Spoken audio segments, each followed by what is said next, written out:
Well, I've been gone a minute again, haven't I? I'd like to tell you a little bit about what's been going on.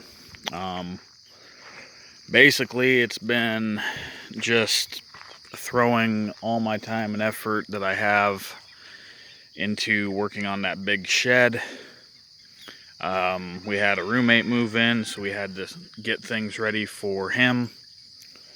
And I've also returned to work, which I'm there 5 days a week, and I'm on an hourly restriction of how many hours I can put in per day, but I'm just not managing to get my job done in those hours. And so it just is an ongoing source of stress. I've had a few of you inquire about some white hackles this fall. Yes, I will have some available. I just ran into a tiny problem. Basically, with all the upheaval of building and moving stuff around, because my parents are moving and they got to bring stuff that I had in storage up here and stuff that they don't want, and getting ready for the roommate and everything, I have misplaced my records book. So even though my chicks are all toe punched, I can't tell you who their parents are. And you may say, well, why does that matter? Well, for one, it matters to me because I want to make sure you're getting what you're asking for. And as an example, take a look at these two here. Even though they're in molt, there's a 3-year-old Morgan who needs a beak trim, which that'll happen today. This is a year-old Morgan with 1/8 gull blood. They basically look the same. Likewise, I've had some of you say, well, I want white hackles, but I don't want the ones that have the brassy back gene. Well, brassy back's recessive, which means they can be red spangled, but then down the road they could be producing brassy backs if I don't know their parentage. So I apologize for not getting back to folks on this. I just felt I wanted to do a video and explain it instead of emailing everybody individually. Which brings me to my next point. With the emails, I see a lot of folks that still comment asking for price quotes in the comments. I think what I'm going to do is I'm just going to start putting in the video descriptions ways to get a hold of me for prices. It's not like I'm trying to hide anything, but I'm going to post a little snippet of a video showing you what the problem is. I'll get notifications of messages from people, and then when I go to reply to them, those messages disappear, or I can't access them, or I don't know what the deal is, if the account got deleted, or if it's banned, or if it's automatically deleted by YouTube, or what the deal is. But it makes it so that I can't reply to people sometimes right off the bat, and then other times it makes it so that once I do start replying to them, I lose the entire thread, and I have no idea who the person was or what they wanted or anything. So I can quote them a price, and then I go back to see what their response is, and it's gone. So please understand, I'm trying to do what I can here, and it's getting down into the 50s at night, and I'm trying to get this shed done before winter while going back to work, while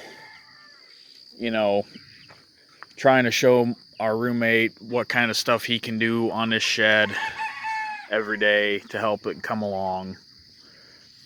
Also trying to help Carolina get a vehicle because she needs a new vehicle. My plate is full, is what I'm trying to say. And I know it's not fair to you guys who are just trying to get a simple question answered, but I'm doing what I can. those younger games that were in those brooders at the start of this video, that's where the majority of the ones I'm selling are going to come out of. They're all going to be in that 2-month-old range. And they are being sold because they're younger, because I'm holding on to the older ones because they'll winter better for me. And also the younger ones will ship easier because, as you may know, with the changes in the shipping, what the deal is there is we're having to cut down the boxes so they're not as tall to accommodate the shipping prices. So it's just going to work out easier to ship younger birds. There's a young man from Chicago. Your name escapes me right now, but there is, not you, over here.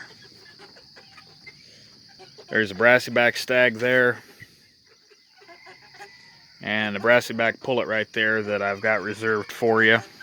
I have to catch them and see if they're full siblings or not, but basically, if a muff cross is spangled and yellow-legged and clean-faced, it's going to look very similar to a pure Morgan.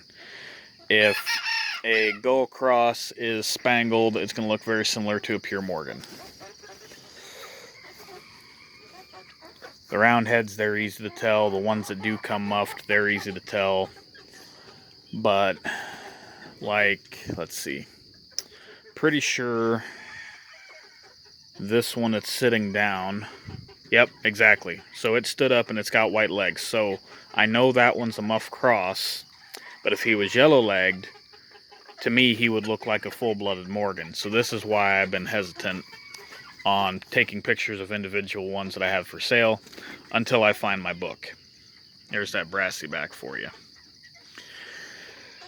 This week we've been working on getting crates ready for auction, and then I took the birds to auction yesterday. 63 Polish and Bantams.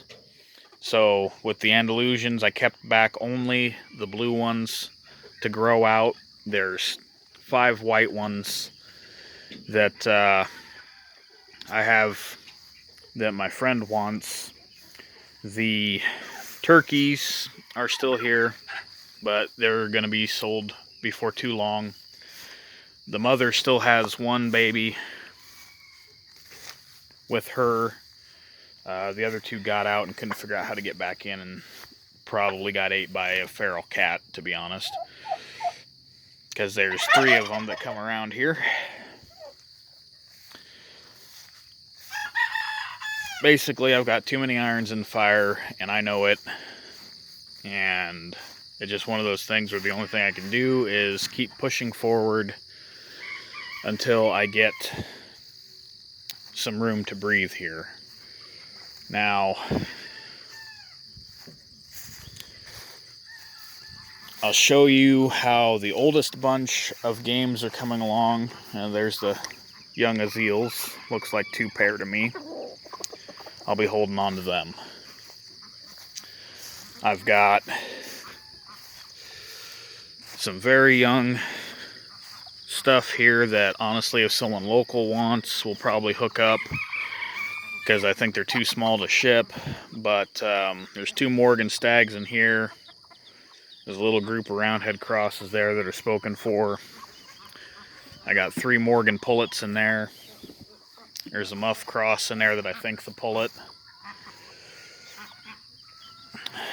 But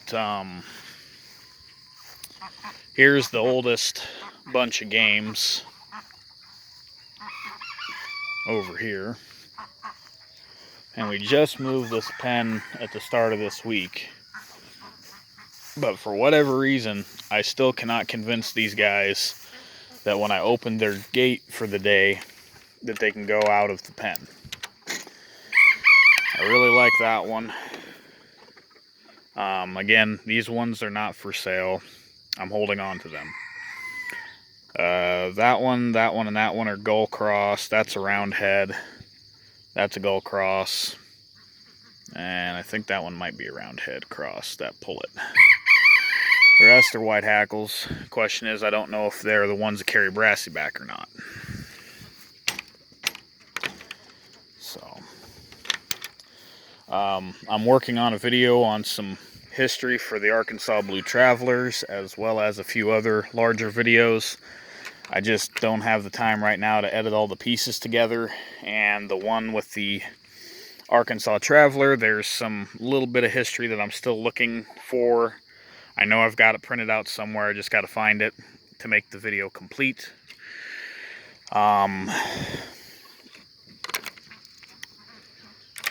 There's going to be,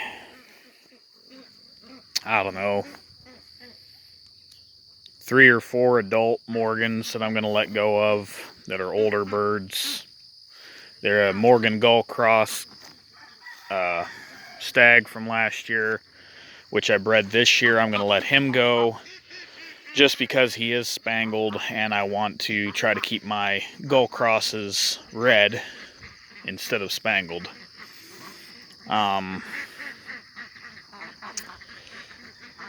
What other things was I going to talk about here?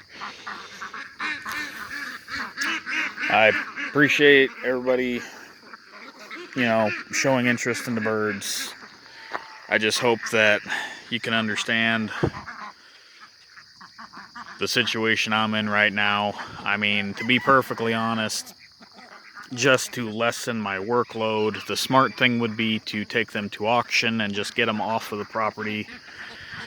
But considering that the Polish and the Bantams I took to auction yesterday averaged $6.43 a bird before gas money, wire into the cages, vet fees, and commission, obviously that's not the financially smart thing to do.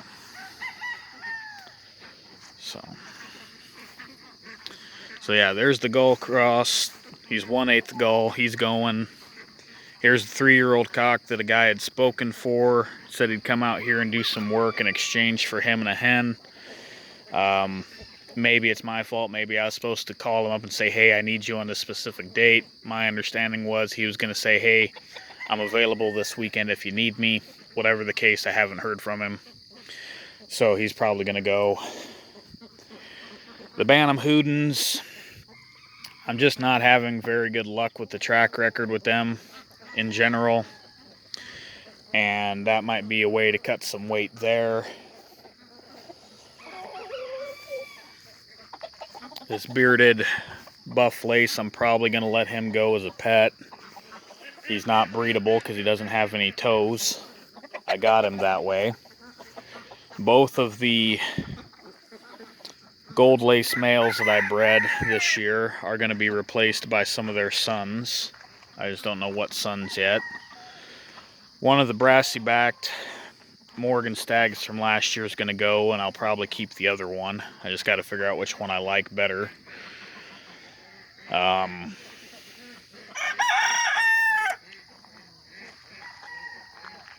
sure I'm forgetting something, but that's why I can always make other videos, right?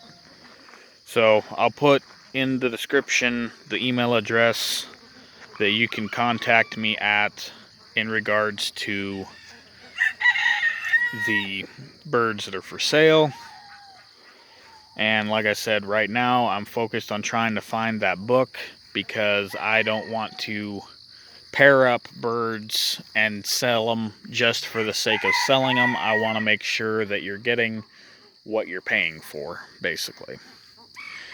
Thanks for watching. Have a good one.